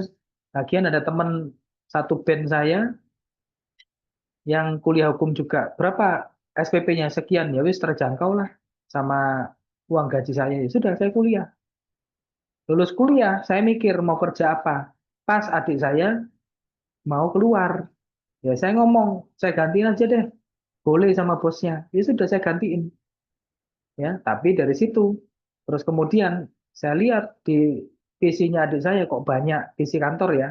Kok banyak terus kemudian materi-materi pelatihan. Ada SPHR, ada CBA, ada ini, ada itu. Wah, masih belajar nih saya. Belum selesai masa probation, masih di bulan kedua saya dapat brosur training 200.000, minta sama Pak Bos. Pak Bos minta training sama atasan saya, sama factory manager, karena saya nggak punya atasan HR manager ya. Sama factory manager, oke aja secara tangan. Maju ke atas. Factory manager saya seperti itu, support sih kalau factory manager saya.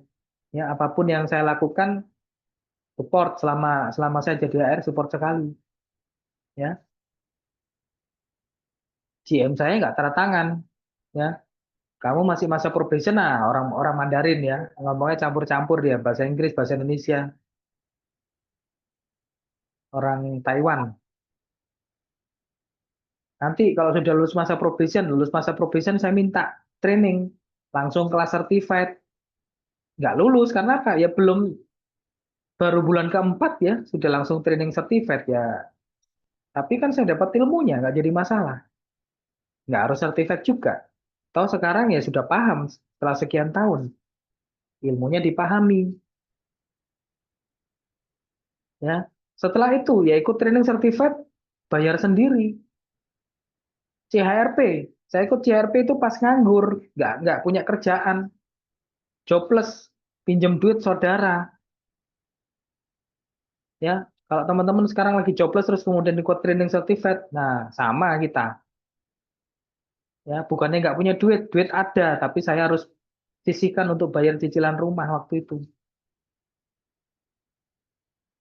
Teman-teman mikirnya itu nggak jadi profesional, pokoknya saya kerja bisa memenuhi kebutuhan, Pak. Padahal kalau jadi profesional, harga Anda bisa lebih tinggi dari yang seharusnya. Nah, mulailah berinvestasi. Ini penting untuk peningkatan kompetensi. Beli buku. Ya, tadi saya cerita, waktu kuliah buku saya nggak banyak. Ya, saya beli buku, buku hukum itu paling bisa dihitung jari. Tapi kalau teman-teman ke sini, ke rumah saya tunjukin buku HR saya. Ya, kemarin yang di grup RBP Expert saya tunjukin. Itu yang eh, sudah lama saya nggak masukkan list, ada 200 buku. Ya, belum yang lain. Yang belum saya masukkan itu banyak banget. Ada 2 lemari buku saya. Belum yang e-book-e-booknya. Saya punya grup e-book ada 18.000 buku di situ. Ya, belum lagi yang ada di Google Drive saya. Saya sama kok sama teman-teman ya. Waktu itu saya kerja pas waktu itu di Bekasi ya, Mbak Agnes pas di Jakarta juga kalau nggak salah itu ya. Kantor saya sebelahnya PPM di Jakarta. Saya mampir ke PPM, lihat-lihat cari-cari buku dan beberapa kali saya beli. Ada buku yang tebel sekian, buku HR. Harganya berapa? 250.000. Sesek nggak ngeluarin 250.000? Sesek, sama. Ya, daripada 250.000 beli buku, yang mending beli es cendol. Tapi saya anggap itu sebagai investasi.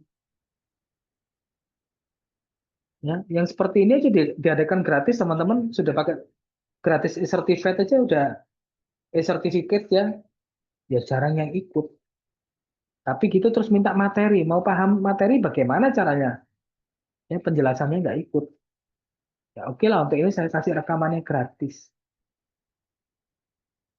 Nah, terus kemudian teman-teman kebanyakan terlalu mengandalkan yang namanya template. Ada nggak yang punya draft PKWT apa namanya kemarin tuh di grup RBP itu eh, pekerja harian lepas. Kalau ada minta dong. Nah, ya buat dong. Masa terus kemudian mau minta template doang.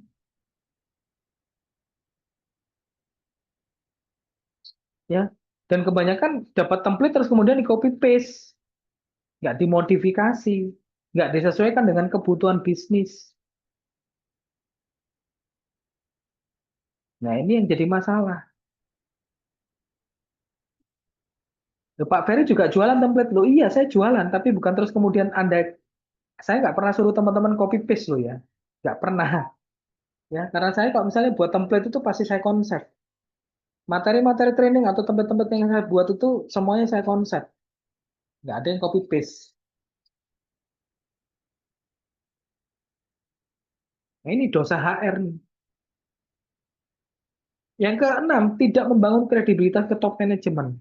Nah, teman-teman mau dianggap penting, tapi terus kemudian tidak pernah menunjukkan kemampuan Anda. Tidak pernah mau menunjukkan bahwa Anda penting. Ini yang masalahnya. Ya sudah, kerja day to day aja, sudah selesai. Nah, ini salahnya, ini dosanya. Ya caranya gimana ya? Bangun kepercayaan.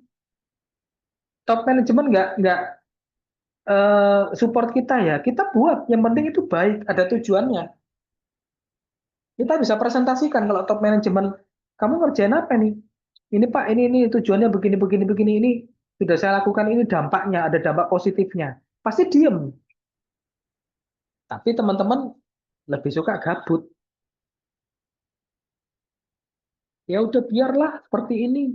Yang penting gajinya besar, bisa beli mobil, bisa beli rumah. Ya kapan berkembang, kapan bisa dipercayai, kapan Anda bisa naik kelas. Kalau sekarang hari jadi HR manager, apa nggak pengen jadi GM, jadi direktur gitu di perusahaan yang lain nantinya?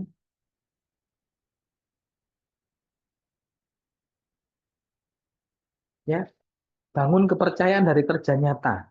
Sampaikan ide dengan data dan solusi. Tunjukkan bahwa HR adalah mitra bisnis, bukan tukang admin.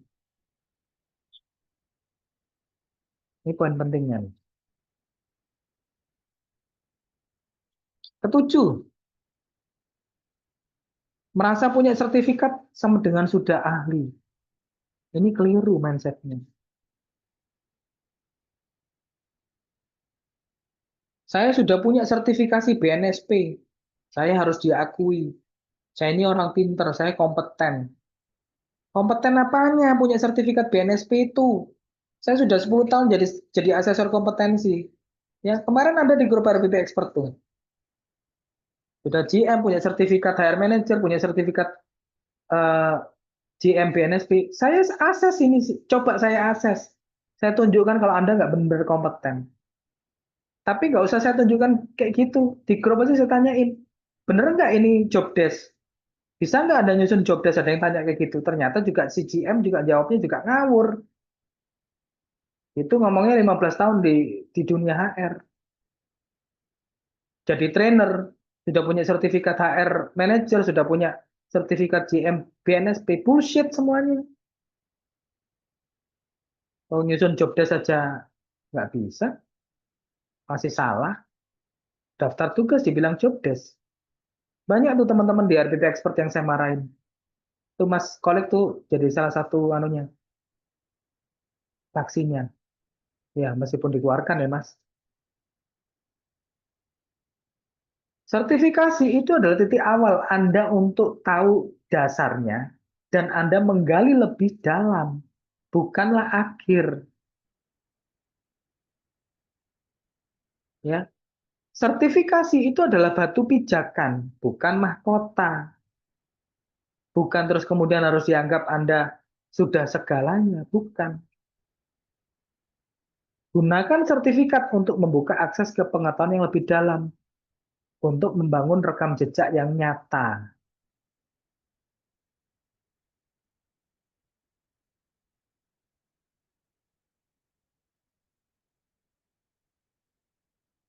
Saya dulu sempat les piano.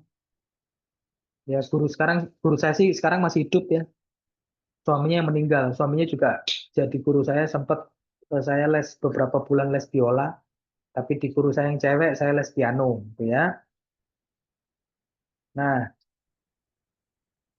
sempat beberapa kali saya ujian P dan K gitu ya, grade berapa, grade 2, grade 3, terus kemudian eh, ujian royal juga ya, untuk yang les piano mestinya ngerti. Nah, guru saya ngomong ya, kalau kita sudah punya satu gunung yang kita taklukkan, masih ada gunung yang lebih tinggi yang harus kita taklukkan. Gunung yang lebih tinggi ini kita taklukkan, masih ada gunung lagi yang lebih tinggi yang harus jadi tantangan kita untuk kita taklukkan. Artinya apa? Ketika kita mau belajar, tantangan itu, pengetahuan itu nggak ada habisnya.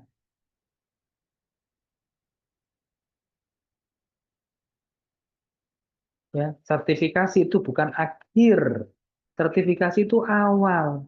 Nah, teman-teman banyak menyikapi sertifikasi itu akhir. Sudah punya sertifikat BNSP, saya mesti dihargai. Padahal ya nggak bisa ngerjain apa-apa. Ya, saya marah-marah di beberapa grup tuh. Punya sertifikat BNSP tapi ya do nothing. Ini itu nggak ngerti padahal sudah dilatihkan. Apa yang mau dihargai kalau kayak gitu?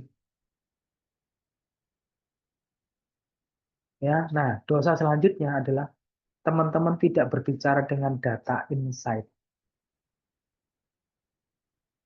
Karyawan keluar, banyak keluar bulan ini ya sudah dibiarin. Nggak dilakukan evaluasi. Kenapa kok keluar? Ada masalah apa? Masalahnya dengan atasan atau masalah dengan perusahaan karena gajinya kurang. Nah, zaman sekarang zamannya HR Analytics. Ya, banyak beredar bukunya. Ada yang sampai hitung-hitungan, saya belum sempat belajar. Ada, ya pakai Excel. Bahasa Inggris tapi. Jangan sampai minta sama saya bahasa Indonesianya Pak Ferry, translatekan sekali. Nah, ada yang kayak gitu soalnya. Ya jangan dong. Nah, belajar ya bagaimana melakukan TNA dan evaluasinya sampai hitung return on training investment.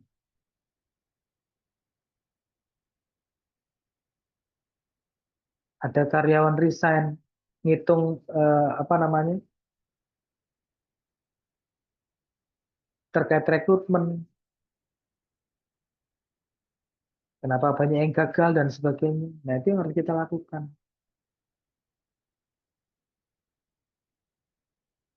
Nah, ya mindset ini harus atau dosa-dosa kesalahan ini harus dibenerin dulu supaya kita menjadi HR yang kompeten. Dan kemudian kita harus transformasi. Pahami tentang bisnis konteks organisasi.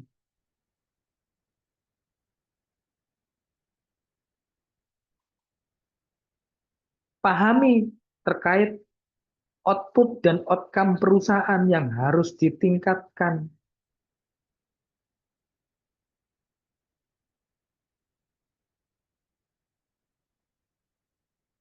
Pahami Anda sebagai HR ya, HR accountability.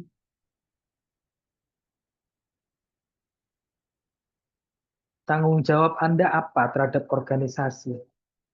Jangan lagi mindset-nya hanya sekedar administratif. Harus sudah diubah. Apa-apa yang di dalam perusahaan yang masih sifatnya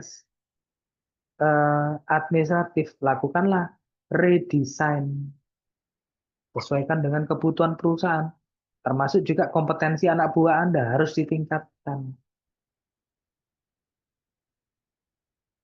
Caranya gimana? Nggak ada cara lain selain teman-teman harus belajar. Belajar itu susah Pak Ferry. Apa namanya? Apalagi kalau misalnya belajar dari buku. Ya iya. HRBP loh sudah banyak pelatihan. Nggak kurang-kurang. Kemarin ada yang ikut training CHRP. Saya tanyain, ngerti ini Mbak, ngerti itu Mbak? Ya enggak. Iya, ini saya dapat insight banyak Pak Ferry setelah ikut CHRP. Ya, ada CHRP nanti tanggal 7 dan 8. Besok ini ada CHRO dan CIRO nih ya. Jam jam 1 untuk CRO, jam 8 untuk CRO. Butuh training BNSP. Kita ada 32 jam total. Ya, trainingnya 4 hari loh. Kurang apa? Trainingnya 4 hari. Biayanya 6 juta. Udah sama ujiannya. Murah loh ini. Ya, kita sudah setengah mengabdi ke teman-teman. Seharusnya paling nggak minimal 9 juta. 9 juta itu trainingnya aja. Ya. Besok ada rekrutmen Revolution 9 terkait background check. Silakan kalau ada yang mau ikut. Masih 135.000. Ini batch terakhir yang saya buka untuk rekrutmen Revolution. Rekrutmen Revolution 9 ya. Karena saya ngumpulkan rekaman. Setelah ini ya teman-teman belajar melalui rekaman aja. Saya capek soalnya kalau misalnya mesti ngulang-ngulang lagi.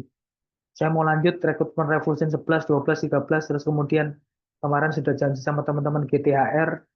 Ya, ada namanya grup GTHR Global Talent HR. Itu ada Mas Abdul Kolik yang ikut juga. Ikut rekrutmen Revolution gini gratis ikutnya 1 tahun. Ya, silakan teman-teman yang mau ikut grup premium. Tapi memang awalnya ada biayanya 450.000.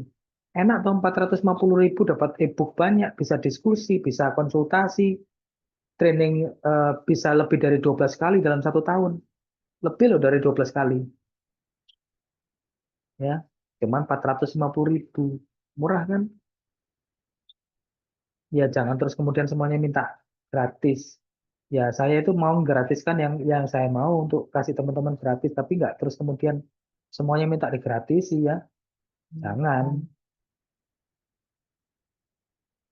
Hari Minggu ada CRM ya masih 1,5 juta lah. Silakan. Tanggal 5 yang butuh draft PKWT. Kita akan bahas bagaimana nyusun draft PKWT yang efektif. Di kuliah hukum itu nggak diajarin. Bagaimana drafting itu nggak diajarin. Ya. Nah, saya ngajak teman-teman untuk bisa jadi partner bisnis perusahaan yang benar. Tapi ya caranya cuma satu, tingkatkan kompetensimu. Sertifikasi kompetensi itu tempat berpijak, bukan akhir.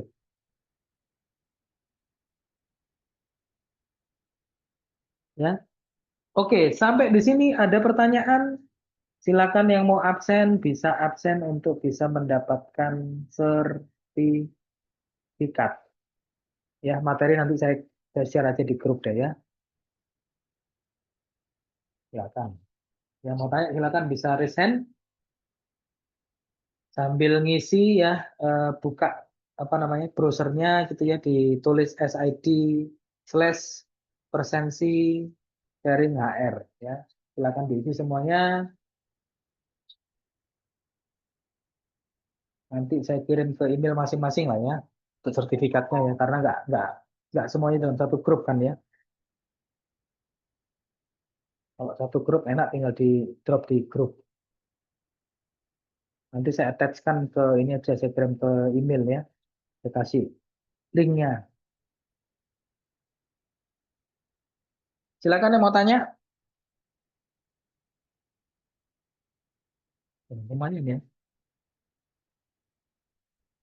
2 jam ya, hampir setengah 10. Ada pertanyaan yang mau tanya silakan.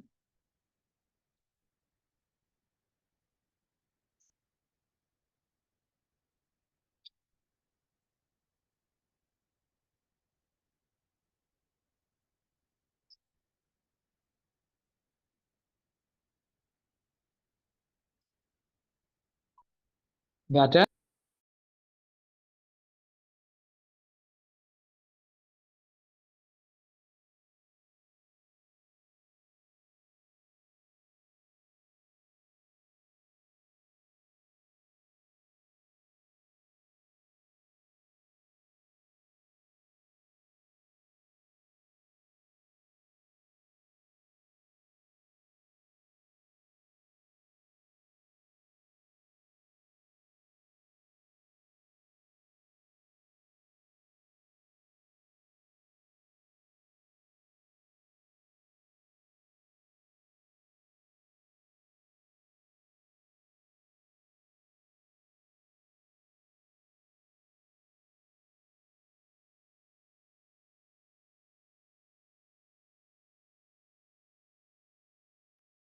Ada pertanyaan? Silakan yang mau tanya. Nggak ada?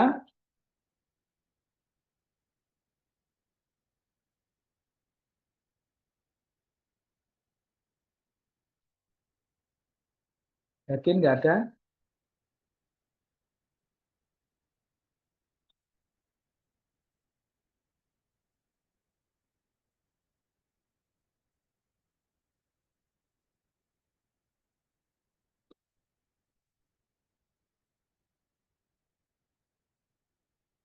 Oke, kalau tidak ada, saya akhiri ya.